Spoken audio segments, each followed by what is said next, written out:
ఈ మెసేజ్ని ఇచ్చినందుకు ముందుగా గవర్నర్ గారికి మా ప్రత్యేక ధన్యవాదాలు. గవర్నర్ గారి ప్రసంగంలో వైసీపీ అగ్రనాయకత్వం కానీ, సీనియర్ నాయకులు కానీ, వారి ఎమ్మెల్సీ సభ్యులు కానీ గవర్నర్ గారి ప్రసంగం పత్రులు చించేయడం కానీ, లేదంటే వారు ప్రత్యేకించి డిమాండ్ మాకు ప్రతిపక్ష హోదా ఇవ్వాలి అనేది చాలా బలంగా మాట్లాడుతూ వచ్చారు.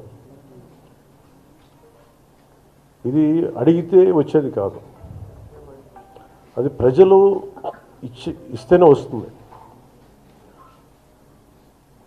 బేసిక్గా ఒకటి హయ్యెస్ట్ మెజారిటీ ఎవరికి ఉంది వాళ్ళు ప్రభుత్వం ఫామ్ చేస్తారు, వాళ్ళకంటే నెక్స్ట్ స్టేజ్ ఎవరికి ఉంటే వాళ్ళకి ప్రతిపక్ష హోదా ఇస్తారు.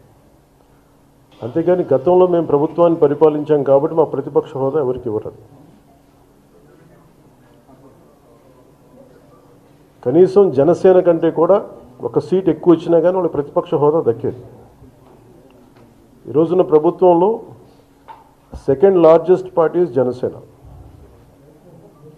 దాన్ని ప్రజల దృష్టికి తీసుకొద్దాం. అంటే వైసీపీ నాయకులు వాళ్ళు చేస్తున్న ఏంటంటే మాకు ప్రతిపక్ష హోదా ఇస్తే తప్ప మేము అసెంబ్లీలో అడుగు పెట్టడం, లేదంటే ప్రసంగాలు అడ్డుకుంటాం అలా. ఇది సరైన మెసేజ్ బయటికి వెళ్దు, ఇది రైట్కు సరైన విధానం కూడా కాదు. ఇది ప్రజలందరికీ తెలియజేయాలనుకున్నాం. ఇది ప్రతిపక్ష హోదా ఏ పరిస్థితిలో వస్తుందంటే మీకు రూలింగ్ పార్టీ కంటే కూడా అత్యధికంగా ఇంకొక సీట్లు వాళ్ళకంటే మీరు వస్తే దాని తర్వాత స్థానం మీకు వస్తే ఖచ్చితంగా ప్రతిపక్ష హోదా వాళ్ళకే ఉంటుంది. 21 సీట్లు ఉన్న జనసేన, 11 సీట్లు ఉన్న వైసీపీకి ప్రతిపక్ష హోదా ఎలా వస్తుంది? మేము వస్తే తప్ప మేము అసెంబ్లీకి రాము, ఇలా గవర్నర్ ప్రసంగాలను అడ్డుకోవటం అనేది ఇది సరైనది కాదు. ఇది ప్రజలందరికీ కూడా తెలియచేస్తున్నాం ఈ సందర్భంలో.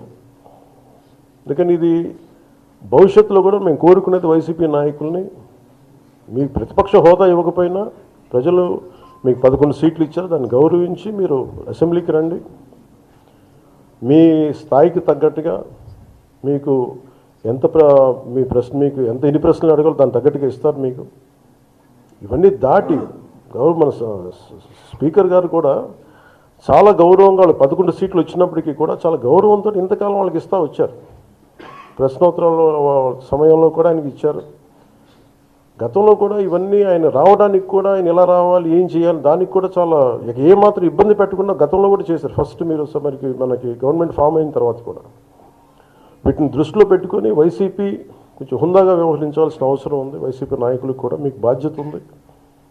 గవర్నర్ గారి ప్రసంగాన్ని మీరు ఆ విధంగా మీరు ప్రశాంతంగా విని దాన్ని జరుగుతున్న సమావేశాల్లో మీరు దాని లోటుపాట్లు మీరు చెప్తే బాగుంటుంది తప్ప ఇలా కూర్చోబెట్టి అరుపులు కేకలు ఇది సమంజసంగా లేదు.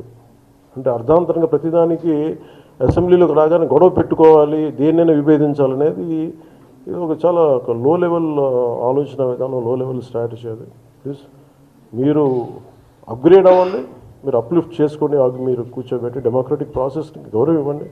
మనస్ఫూర్తిగా వైసీపీ నాయకులకి ఇది నా విన్నపం, నా విజ్ఞాపన.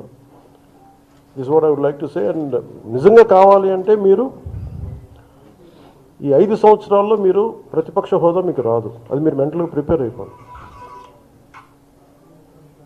11 సీట్లతోటి మీకు ప్రతిపక్ష హోదా ఇవ్వబడదు, రాదు. ఎందుకంటే ఇది చంద్రబాబు గారు, గౌరవ ముఖ్యమంత్రి చంద్రబాబు గారు డిసైడ్ చేసేది కాదు, జనసేన డిసైడ్ చేసేది కాదు. దానికి రూల్స్ ఉన్నాయి, దానికి రెగ్యులేషన్స్ ఉన్నాయి, నామ్స్ ఉన్నాయి. ఉదాహరణకి నేనే మన కేంద్ర ప్రభుత్వం ఫార్మేషన్కి మేము వెళ్ళినప్పుడు పార్లమెంటరీ లీడర్ని ఎన్నుకోవాలి మనం కూర్చున్నప్పుడు, ఎన్డీఏ పక్ష నాయకుడు ఎన్నుకోవాలనుకున్నప్పుడు నేను నాయకుల స్థాయిలో నేను కూర్చున్నాను. అదే నేను ఇక్కడ మంత్రిగా ప్రమాణ స్వీకారం చేసేటప్పటికి నన్ను ప్రధానమంత్రి గారి పక్కన నన్ను కూర్చోబెట్టలా. ధోని డిప్యూటీ సీఎం అయినప్పటికీ కూడా అది మంత్రి హోదానే కాబట్టి తిరిగి నన్ను మంత్రులు